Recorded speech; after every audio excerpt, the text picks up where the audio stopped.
ഒരു ടാങ്കിലെ 3/8 ഭാഗം വെള്ളം ടാപ്പിലൂടെ പുറത്തേക്ക് ഒഴുക്കിക്കളയാൻ 12 മിനിറ്റ് വേണം.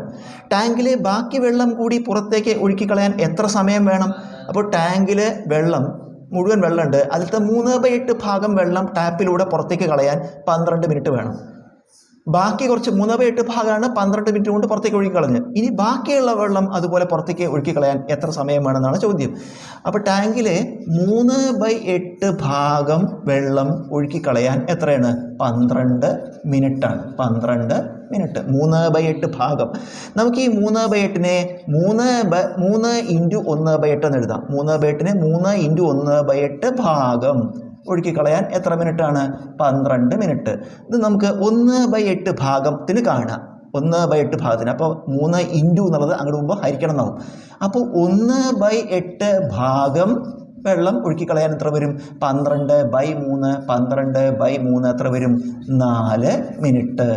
4 മിനിറ്റാണ് 1/8 ഭാഗം പുറത്തേക്ക് ഒഴുക്കിക്കളയാൻ 4 മിനിറ്റ്. ഇനി ഇപ്പോൾ ടാങ്കിൽ വെള്ളം എത്ര ഉണ്ട്? 3/8 ഭാഗമുള്ളത്. 3/8 ഭാഗം. അപ്പം ഇനി ബാക്കി എത്രയുണ്ട്? 3/8ൻ്റെ കൂടെ 5/8 കൂട്ടിയ 3 5 8/8, അതായത് 1. ടാങ്കിലെ വെള്ളം 1 എന്ന് സങ്കല്പിച്ച് കഴിഞ്ഞാൽ അപ്പോൾ 3/8 ഇപ്പം ഉണ്ട്. ഇനി എത്രയും കൂടി കൂടണം 1 ആവാൻ? 5/8 കൂടി കൂടണം. അപ്പോൾ ടാങ്കിൽ ഇനി എത്ര വെള്ളമുണ്ട്? 5/8 വെള്ളമുള്ളത്. 5/8 ഭാഗം. അപ്പോൾ നമുക്ക് 1/8 ഭാഗത്തിന് കിട്ടിയിട്ടുണ്ട്. ആയതുകൊണ്ട് ഇനി ഉള്ളത് 5/8 ആണ്. 5/8 ഭാഗം വെള്ളം പുറത്തേക്ക് ഒഴുക്കിക്കളയണം. അതിനെത്ര വേണം? 5/8 എന്നുള്ളതിന് നമുക്ക് എന്തെഴുതാം? 5 × 1/8 എന്ന് എഴുതാം. അപ്പോൾ 3/8നെ 3 × 1/8, അതുപോലെ 5/8നെ 5 × 1/8. അത് കണ്ടാൽ മതി. 5 × 1/8 ഭാഗത്തിന് എത്ര വേണം? അതിൽ നമുക്ക് 5 എന്നിടുക. × 1/8 ഭാഗം ഒഴുക്കിക്കളയാനുള്ള സമയം നമുക്കിവിടെ അറിയാം. 1/8 ഭാഗം പുറത്തേക്ക് ഒഴുക്കിക്കളയാൻ എത്രയാണ്? 4 മിനിറ്റാണ്.